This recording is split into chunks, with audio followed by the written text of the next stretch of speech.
विपत्ति निशा की काली छाया, बस कायर को दहलाते हैं। शायर सिंह सपूतों को वो कहो कहाँ भरमाते हैं। प्रिय प्रतियोगी साथियों, जैसा कि आपको विदित है, आज के दौर में केवल कठिन श्रम और सुनियोजित तरीके से तैयारी सफलता का मार्ग प्रशस्त करती है। आप वचन दें कि मैं कठिन श्रम करूंगा तो मैं अर्धेंदु शेखर झा आपको सफलता की कुंजी दिलाऊंगा। मेरे चैनल पर जुड़ने के लिए धन्यवाद। जो नए सब्सक्राइबर हैं वो सब्सक्राइब करके नीचे बाएं बेल आइकन को दबा लें। वीडियो अंत तक ज़रूर देखें क्योंकि सफलता का कोई शॉर्टकट नहीं होता। प्रिय मित्रों, सौभाग्य शिखर मिलता उसको श्रम को जो अपनाते हैं। प्रतिकूल परिस्थिति में पलकर भी अनुकूल राह अपनाते हैं। इसी के साथ अब प्रश्नों को देखें, समझें।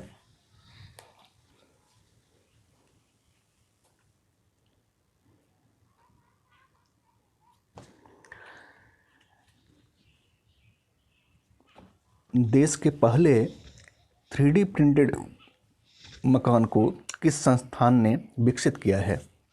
पहला प्रश्न है, देश के पहले 3D प्रिंटेड मकान को किस संस्थान ने विकसित किया है? ऑप्शन है IIT Madras, IIT Delhi, IIT Roorkee, IIT मंडी हिमाचल प्रदेश। अब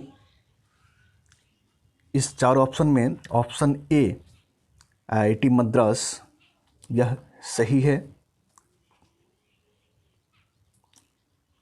यह सही है। अब इसके बारे में जरा सा मैं बता दूं कि केंद्रीय वित्त मंत्री निर्मला सीतारमण ने मंगलवार को IIT दिल्ली, IIT मद्रास में 3D प्रिंटेड मकान का उद्घाटन किया। इसका विचार संस्थान के पूर्व छात्रों ने दिया था और इसे केवल 5 दिनों में तैयार किया गया है। 3D प्रिंटेड मकान का ऑनलाइन उद्घाटन करने के बाद सीतारमण ने कहा कि प्रधानमंत्री नरेंद्र मोदी 2022 तक सभी को मकान उपलब्ध कराने का लक्ष्य रखा है। उन्होंने समय सीमा के हिसाब से यह एक बड़ी चुनौती है। अब दूसरे प्रश्न को देखें। दूसरा प्रश्न है, भारत अर्थ मूवर्स लिमिटेड के नए अध्यक्ष और प्रबंध निदेशक कौन बने हैं? तो इसका ऑप्शन है Siddhant Shukla, option A, option B Amit Banerjee, option C Vinay Khanduja और ऑप्शन डी बी मुरलीधरन। तो जैसा कि विदित हो आपको कि ऑप्शन बी अमित बनर्जी यह सही जवाब है, क्योंकि सार्वजनिक उपक्रम चयन बोर्ड ने अमित बनर्जी को भारतीय सार्वजनिक क्षेत्र के उपक्रम भारतीय अर्थ मूवर्स लिमिटेड का अध्यक्ष और प्रबंध निदेशक चुना है। PESB ने यह घोषणा 26 अप्रैल 2021 को आयोजित बैठक में की।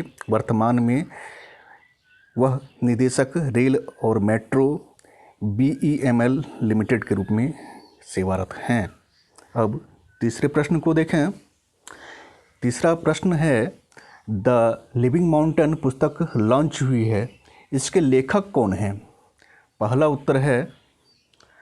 है ऑप्शन रस्किन बॉन्ड, दूसरा सलमान रुश्दी, तीसरा आकृति चौहान और चौथा अमिताभ घोष। तो ऑप्शन डी अमिताभ घोष यह सही जवाब है बिल्कुल, क्योंकि द लिविंग माउंटेन पुस्तक के लेखक अमिताभ घोष हैं। और चौथा सवाल, कार्यस्थल पर सुरक्षित और स्वस्थ रहने का विश्व दिवस कब मनाया जाता है? पहला है ऑप्शन ए 30 अप्रैल, दूसरा 29 अप्रैल, तीसरा 28 अप्रैल या चौथा 27 अप्रैल। तो ऑप्शन सी 28 अप्रैल यह बिल्कुल सही जवाब है, क्योंकि प्रत्येक वर्ष 28 अप्रैल को दुनिया भर में world day for safety and health at work यानी कार्यस्थल पर सुरक्षित और स्वस्थ रहने का विश्व दिवस मनाया जाता है। यह दिन विश्व भर में व्यावसायिक दुर्घटनाओं और बीमारियों की रोकथाम को बढ़ावा देने और कार्यस्थल पर स्वास्थ्य और सुरक्षा को सुनिश्चित करने के बारे में जागरूकता बढ़ाने के लिए मनाया जाता है। अब पाँचवें प्रश्न की ओर जाते हैं। पाँचवा प्रश्न है, छत्तीसगढ़ हाईकोर्ट के न्यायाधीश के रूप में किसे नियुक्त किया गया है? Option A Bimla Singh Kapoor, option B Romila Thapar, option C Arun या ऑप्शन डी हिमा दास कोहली। तो ऑप्शन ए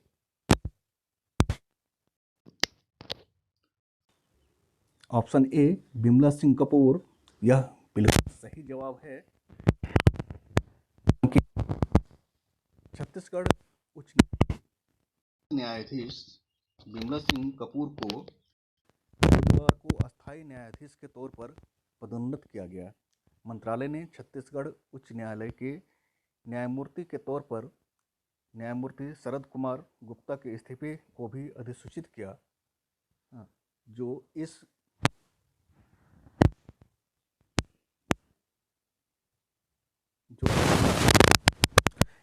मार्च प्रभावी हुआ है। न्यायाधीश कपूर 2 साल की अवधि के लिए जून 2018 में उच्च न्यायालय में अतिरिक्त न्यायाधीश नियुक्त किया गया था।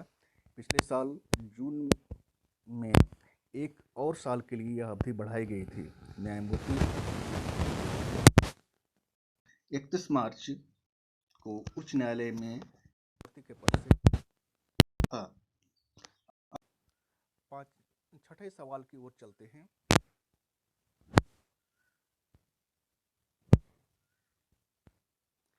छठा सवाल है, हाल में ही महान तैराक जॉन कॉनराड्स का निधन हुआ है।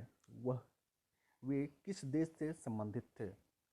Option A America, option B दक्षिण अफ्रीका, ऑप्शन सी ऑस्ट्रेलिया और ऑप्शन डी ब्राज़ील। जैसा कि मित्रों विदित हो आपको, यह विश्व के महान तैराक जॉन कॉनराड्स ऑस्ट्रेलिया के निवासी थे और ऑस्ट्रेलिया से ही संबंधित थे। अब 7वां सवाल, हाल में ही वेयर बर्ड्स नामक उपन्यास किसने लॉन्च किया है? मित्रों, यह उपन्यास काफ़ी चर्चित रहा है। इसके ऑप्शन हैं किरण रिजिजू, झुंपा लाहिड़ी, यशस्विनी चंद्रा या इनमें से कोई नहीं। तो इसका उत्तर है B, option B Jhumpa Lahiri. हाल में ही प्रसिद्ध अमेरिकी लेखक झुंपा लाहिड़ी ने वेयर बर्ड्स नामक शीर्षक से अपना नया उपन्यास लॉन्च किया है। यह किताब 45 साल से अधिक की एक बेनाम महिला नायक के बारे में है, जिसमें वह अपने जीवन, गौरव और पिछले और भविष्य की जिंदगी, रिश्ते और रिश्तों की बोझ को संक्षिप्त रूप में देखती है। लेखक ने खुद इस उपन्यास का अंग्रेजी अनुवाद किया है। अब 8वां सवाल, हाल में ही किस देश की कैबिनेट ने सार्वजनिक स्थानों पर सभी प्रकार के फेस कवरिंग पर प्रतिबंध की मंजूरी दी है? Option A Nepal, option B Bangladesh, option C Sri Lanka, option D Maldives. तो इसका सही उत्तर है ऑप्शन सी श्रीलंका। श्रीलंका के मंत्रिमंडल ने सार्वजनिक स्थलों पर सभी प्रकार के चेहरे के नकाब को राष्ट्रीय सुरक्षा के लिए खतरा होने का हवाला देते हुए इस पर प्रतिबंध लगाने के प्रस्ताव को मंगलवार को मंजूरी दे दी। हालांकि कोविड-19 के चलते से निपटने के लिए मास्क पहनने की अनुमति है। उन्होंने कहा कि सभी तरह के नकाब राष्ट्रीय सुरक्षा के लिए खतरा है। इस तरह से इसमें सभी प्रकार के बुर्का और नकाब शामिल हो जाएंगे। अब 9वें प्रश्न की ओर चलते हैं। हाल में ही किस कंपनी ने डिलीवरी स्टार्टअप डेलीजॉय का अधिग्रहण किया है? Option A Lenskart, option B Flipkart, option C Amazon और ऑप्शन डी स्नैपडील। तो इसका सही उत्तर है ऑप्शन ए लेंसकार्ट। आइवियर वॉन लेंसकार्ट ने मंगलवार को कहा कि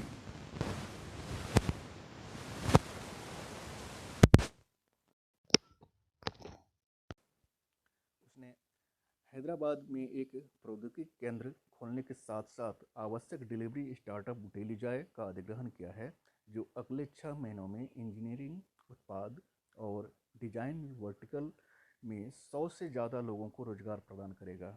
हैदराबाद टेक हब उत्पाद, डिजाइन और विकास, गुणवत्ता इंजीनियरिंग, फ्रंट और डेवलपर्स, जावा डेवलपर्स, एंड्रॉयड और iOS डेवलपर्स और डेटा साइंस इंजीनियरों को विभिन्न टीमों में रोजगार प्रदान करेगा। अब अंतिम प्रश्न 10वें प्रश्न की ओर चलते हैं। हाल में ही किस देश ने स्पुतनिक बी के आपातकालीन उपयोग की अनुमति दी है? Option A Bangladesh, option B Japan, option C Finland, option D UAE. जैसा कि मित्रों विदित है कि ऑप्शन ए बांग्लादेश यह बिल्कुल सही जवाब है। कोरोना संक्रमण के बढ़ते मामलों के बीच पड़ोसी देश बांग्लादेश ने एक बड़ा फैसला लेते हुए रूसी वैक्सीन स्पुतनिक बी को आपात इस्तेमाल की मंजूरी दी है। एक बात और मित्रों, इसमें रूस विश्व का पहला देश बना है जिसने जानवरों हेतु कोरोना वैक्सीन विकसित की है।